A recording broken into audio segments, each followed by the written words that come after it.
So guys, ito na nga po yung update, no? Sa mga nakanood ng aming video kahapon kung saan ay nagkaroon kami ng unboxing tungkol po dito sa natanggap natin, no? Kasi for the first time ever sa history ng buhay ko, first time ako nakakuha ng main draw, raffle draw, yung grand draw. So sabi, hindi ko nga alam yan eh. So talaga namang super excited ako kahapon kasi I was not really expecting na mabubunot yung aking pangalan doon sa grand draw, kung saan ay nag-celebrate kami ng first year anniversary ng Hiraya Real Estate Corporation. And luckily po, papasalamat ako sa ating mga buyers, sa ating mga clients, sa ating mga kasama sa industriya, kasama natin sa Team Billionaire and also sa Team JMD at sa buong Hiraya Real Estate Corporation. Kung hindi po ako kabilang sa Hiraya, of course, hindi ko rin ma-achieve, hindi rin ako makakaroon ng entry para makuha ang grand draw prize na ito na iPhone 17. Ayun, so maraming salamat po sa lahat, especially po sa Hiraya Real Estate Corporation and of course sa ating mga clients. Ngayon, bubuksan na natin kung ano ang nasa loob ng iPhone. And of course, I'm excited, di ba? Kasi Apple kasi to. So meron naman tayo mga mobile phones na ginagamit, eh hindi naman siya ganun updated. So paano ba ito buksan? Teka, be, tulungan mo ako. Ito, may tape. May tape ba? Ano kayang klase iPhone nakuha ni Daddy?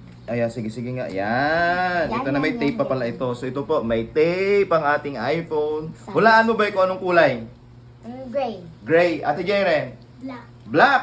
Okay, talaga naman. Siguro sa akin, ang hula ko nito ay purple. May purple ba? Oh, wala namang purple na iPhone. Okay, here it goes! Ladies and gentlemen, kung ano ang biyayang ibinigay sa atin ng Hiraya. Of course, galing din ito sa blessings ng ating Panginoong Diyos. Yan! Ito na, it's a black color! Ang nipis! My God! Ang nipis! Oh, of course. Yan! Nakita mo yung apple. 'Di ba? May kagat. Bakit may kagat? Oh, hindi nyo rin alam. So, hindi ko rin siya alam. So, yan po. Thank you so much. And I'm really excited kasi kailangan talaga natin ng ganitong mobile phones, lalo na nga po sa ating trabaho sa real estate, kung saan is nagbablog tayo, ipinopromote natin yung mga bahay na ating binebenta, yung mga properties, and really important ito. And I really appreciate sa ginawa po ng Hiraya.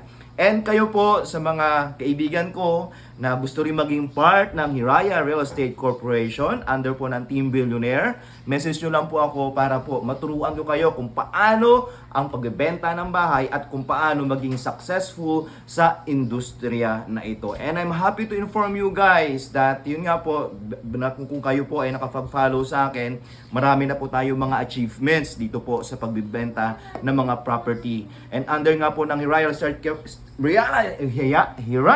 Estate Corporation, o di ba? Mayroon mga ano pa tayo, di ba? O di ba? Si Lara for example, yan. So, ayan po, marami tayong mga incentives and also yung ating mga commission rate naman po is really good. And of course, sa pag-release ng commission, lagi pong updated pagkuha po ng ating broker, ng ating realty from the developer, that on that very day or the next day, pinapadala na lang po sa GCash at sa aming bank accounts. So, napakaganda po talaga ng pagpasok natin o maganda po talaga ang sistema ng Hiraya. That's why, sa first anniversary ng Hiraya, talagang bongga, ang ganda, ang daming papremyo. And gusto ko pakita sa inyo kung ano yung ating mga aside from this, yan, wala na, no? Of course, marami din tayo mga pabigas. And yung ating mga electric fan award kahapon na nakuha natin ay nandun na. Saan ating mga electric fan? Marami tayong nakuhang mga incentives sa Hiraya. Ate Jeren, yan. So sa Ate Jeren is,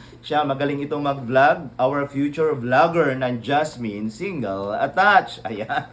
Alright, thank you very much for watching this video. And again, shout out po kay na Ma'am Marie, kay Sir Mark, sa CEO and COO ng Hiraya Real Estate Corporation. Big shout out po din sa Team JMD, kay Ma'am Joanne, sa ating mga kasamahan na mga senior sales managers and managers, and also sa buong Team Billionaires. Alright, thank you so much for watching and God bless you all. Bye-bye!